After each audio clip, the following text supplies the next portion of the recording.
I could sleep like Chewy.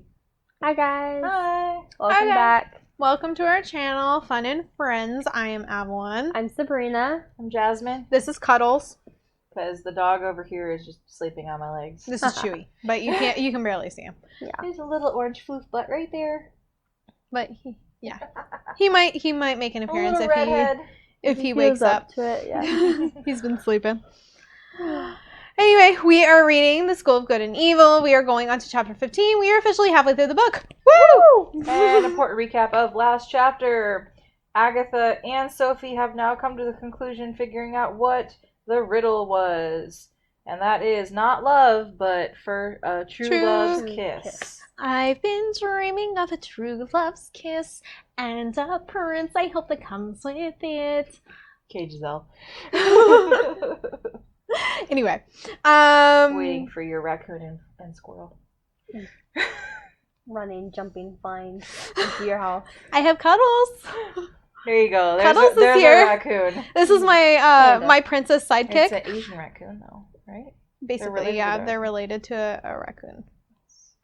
They're so cute. They're my favorite animal. By far. Okay. Ready? Did we do a recap? Yes, we did. I did. Yes, we did. Sorry, I'm blanking.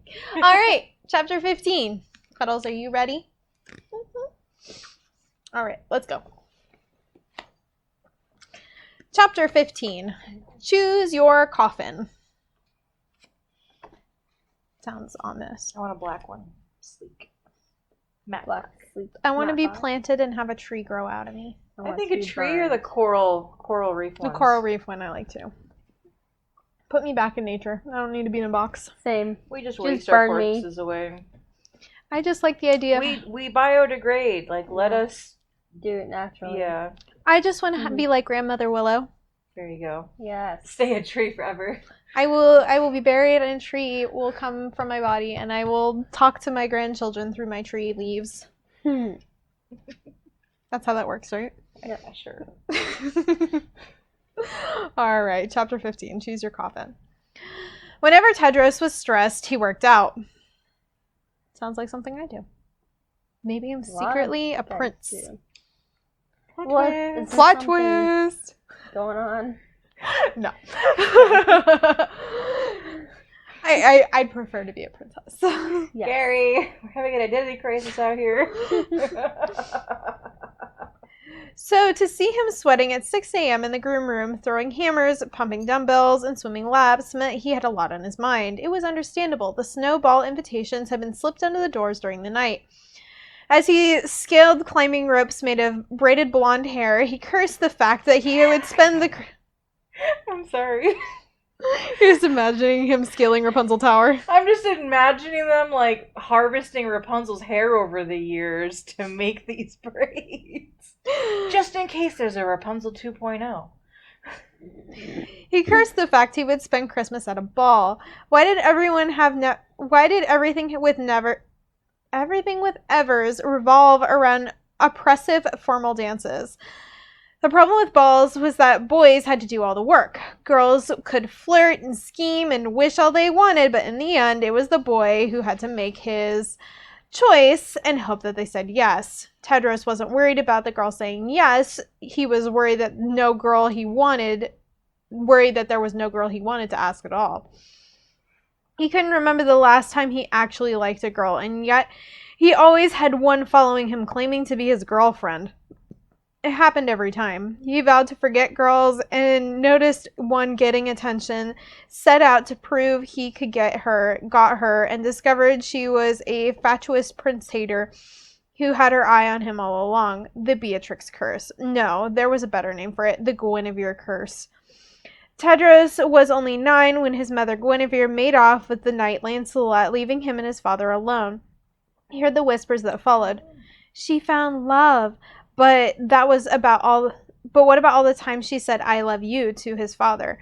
All the times she had said it to him. Was love real? Night after night, Tedros watched his father slip further into heartbreak and drunkenness. Death had come within the year. With his last breaths, King Arthur gripped his son's hands doesn't that mean that he's not Prince Tedros, but he's King Tedros? Yep. He would be king, yeah. Sometimes, if a prince is too young when the king A dies, king there regent. is someone who takes over until the King prince is of becomes of age. Yeah, king regent. Yeah. The people will need a queen, Tedros. Don't make any mistakes. Look for a girl who is truly good. Tedros climbed higher and higher on the golden braids, veins straining against muscle. Don't make my mistakes. His hands slipped and he fell off the rope, crashing to a soft mat. Cheeks red, he glowered at the taunting waves of hair. All the girls here were mistakes. Guinevere's who confessed love with kisses. Daylight flecked across Agatha's pillow. She stirred and saw Sophie hunched on Rena's old bed. Why are you still here? Though if the wolves catch you, it's the dim room again. Besides, you should be home writing that anonymous love poem to Ted. You don't want me there.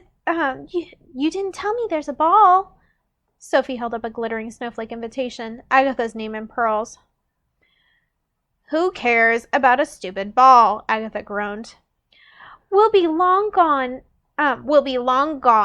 Now, just make sure that poem talks about who he is as a person, his honor, his valor, his cure. Sophie was smelling the invitation now. Sophie, listen to me. The closer we get to the ball, the more Tedros looks for a date. The more he looks for a date, the more he falls in love with somebody else. And the more he falls in love with somebody else, the more he leaves us here to die. Got it? But I want to be his date. You're not invited. Sophie pursed her lips. Sophie, Tedros has to kiss you now. Otherwise, we'll never get home. Honestly, do they even check invitations at the ball? Agatha snatched the invitation. Stupid me. I thought you still wanted to stay alive. But I can't miss the ball. Agatha cannot get over her. She's like one of the evil, ugly stepsisters in Cinderella, like... Yes. Yes. Very single-minded. Yes. I need to go to the mall. Ball. I guess if it was modern times, it'd be like, I need to go to the mall. But, whatever. Agatha shoved her towards the door. Use the tunnel of trees. Marble hall, glittering gowns waltzing into the stars. If the wolf catches you, just say you're lost. A ball, Aggie, a real ball. Agatha kicked her out. Sophie scowled back.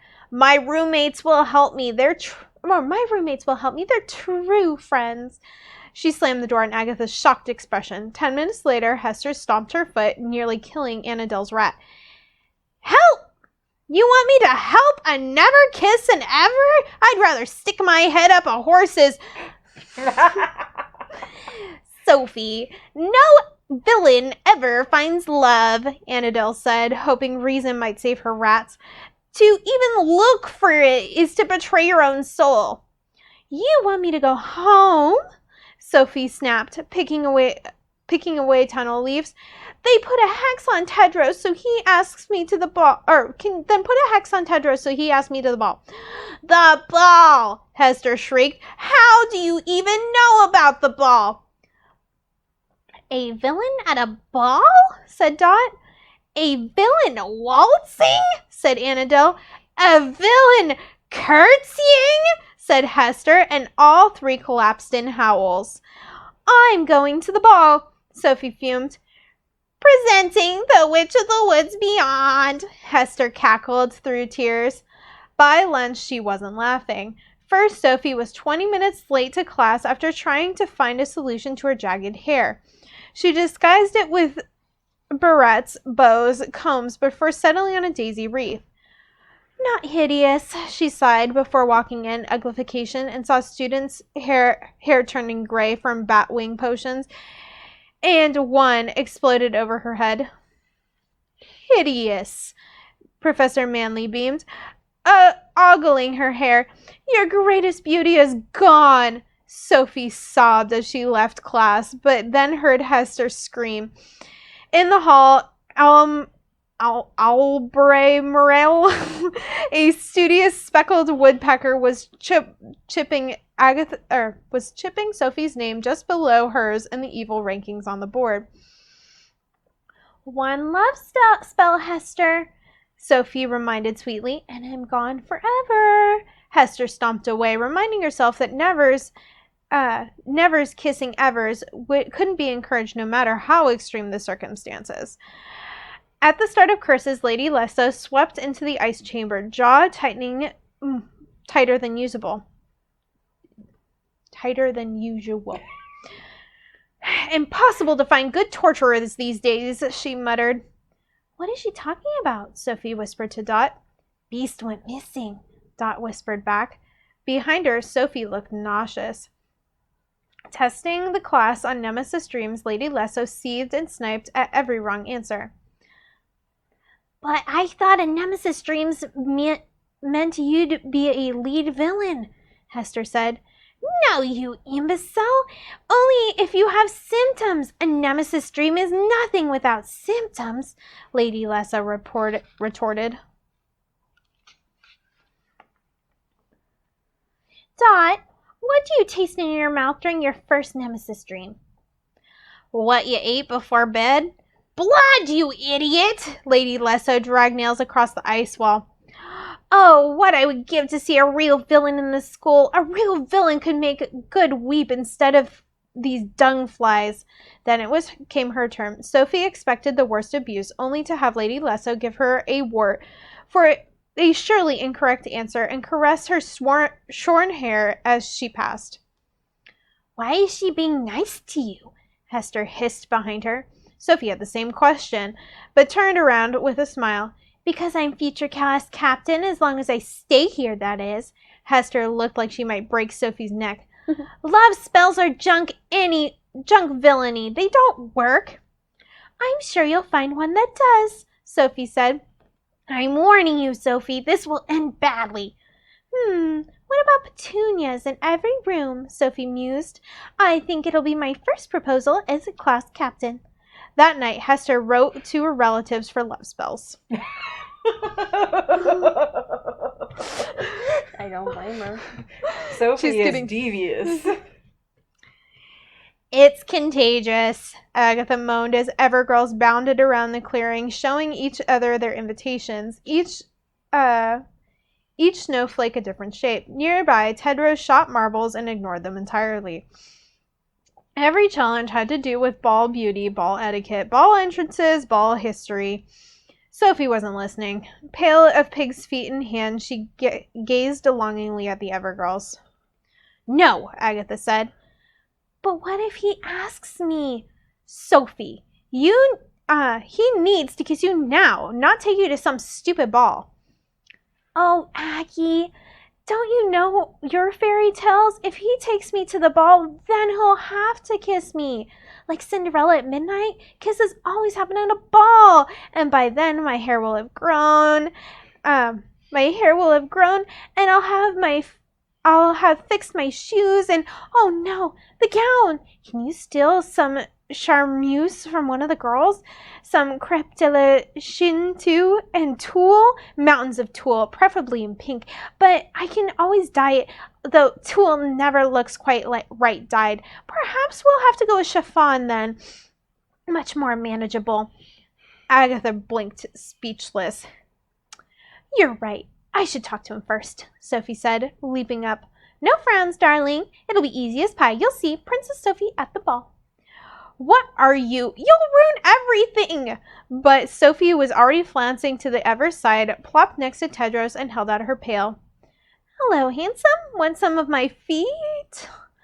Tedros misfired his marble into Shadrach's eye. The entire clearing went silent. He turned to her. Your girlfriend's calling? Sophie followed his eyes to Agatha, waving her off. She's just upset, Sophie sighed. You were right, Tedros. She and I are too close. That's why I left in the middle of class yesterday. It's to tell her it's time I make good friends now. Dot said you left because you were sick. Sophie coughed. Oh, well, I had a bit of a cold. She said it was diarrhea. Sophie swallowed. You know, Dot always making things up. She doesn't seem like a liar to me. Oh, she's always lying just to get attention since she's, you know. Tedros raised an eyebrow. Since she's fat? I see. Tedros lined up his marble. Funny, isn't it? She crawled into empty graves to eat the worms for 2 of you, just so you wouldn't fail, since you're her best friend. Did she? Sophie saw Dot waving at her. How depressing. She turned to Tedros, who was preparing to shoot. Do you remember that when we first met, Tedros? It was in the Blue Forest. Nothing that happened after matters. Not you punching me or calling me a never or you landing on poo. What matters is that you felt what you felt at first sight. You wanted to rescue me, Tedros, and here I am. She folded her arms. Whenever you're ready, then. Tedros looked up at her. What? Ask me to the ball, Sophie said, smiling. The prince's face didn't change. I know it's a bit early, but a girl does have to plan, Sophie pressed. Beatrix shoved in. No rooms for nevers. What? There's plenty of room, Sophie huffed. Verena jostled her, then 6 other girls, and Sophie was pushed out of their circle entirely. She whirled to Tedros to defend her. Can you go away? He said, eyes on the marble. You're blocking my view. Agatha smirked as Sophie stomped towards her. Easy as pie, huh? Sophie blew past her. Humble pie, Agatha shouted. It's the hair, Sophie sobbed. It's not the hair, Agatha said, as they trudged through the Blue Forest gates. You need to make him like you first, otherwise we'll never get home. It's supposed to be love at first sight. That's how the fairy tales work. Time for plan B. Then again, he didn't say no, Sophie said hopefully. Perhaps it didn't go so badly. Dot rushed up. Everyone's saying you called Tedros a liar, threw poo in his face, and licked his feet. Sophie turned to Agatha. What's plan B? They arrived in the rest of the forest group to find 8 glass coffins nestled in turquoise grass. Each week, we'll repeat the challenge to discern good from evil, since it is the most crucial skill that you will take into the woods, Yerba announced. Today, we'll test the Evers. Given the fascination with yesterday's burials, I thought we'd give you a taste of your own. With that, he made the Evergirls and Nevergirls climb into open coffins, and swish of his staff turned all 8 into identical black-haired princesses with big hips, round backsides, and trouty lips. I'm obese! Sophie gasped. Look, this is your chance, Agatha said, remembering Princess Uma's words. If Tedros is your greatest wish, he'll be pulled towards you. He'll know it's his true love. But Beatrix will wish for him too. You have to wish harder. Focus on what you love about him. Focus on what makes him yours. Yerba slammed the glass lids on both girls and jumbled the 8 coffins. Now study the maidens carefully and search for signs of good, he said to the boys. Once you're sure you've found an Ever, kiss her hand and true nature will be revealed. The Ever boys wearily ventured towards the coffins. We want to play too. Yerba turned to Hort and the Never boys chomping at the bit. I suppose it'll give our girls incentive to behave, said the gnome. Inside the coffins, 8 plump princesses stiffened as both good and evil boys wandered around them. Hi, welcome back. We ran out of space on the computer, so we are going to continue from here. All right. Hort snuck into a blue mint bush, stepped over a snacking skunk, and tore off a few leaves. He saw a raven staring. What? I like being fresh, said Hort, munching mint. Hurry up and make your choices. In her coffin, Agatha wished Tedros would look deep into Sophie's heart and see who she truly was. In her coffin, Sophie closed her eyes and thought of everything she loved about her prince. Tedros, meanwhile, didn't want any of these girls. But just as he was about to bag the challenge, he felt his eyes drawn to the 3rd coffin. Something pulled him towards its maiden. Even though she looked like the rest, a warmth, a glow, a spark of energy pulsed between them. Yes, something was there, something he hadn't noticed before. One of these girls was more than what she seemed. Time's up, Yerba said. Agatha heard a blood-curdling shriek and spun to Sophie, back in her body, lips scrunched against Hort's. Hort released her. The hand. Oops. Oh, God. He popped another mint. Should we try again? You ape! Sophie kicked him and crashed into the mint bush, onto the snacking skunk, which raised his tail and sprayed him in the eyes. Hort staggered around, ramming into Coffin. I'm blind! Until he smashed into Sophie again, which slammed shut, sealing the skunked body in with hers. Aghast, Sophie rammed the glass, but it didn't budge. Rule number 5, never don't trifle with love, Yerba crabbed.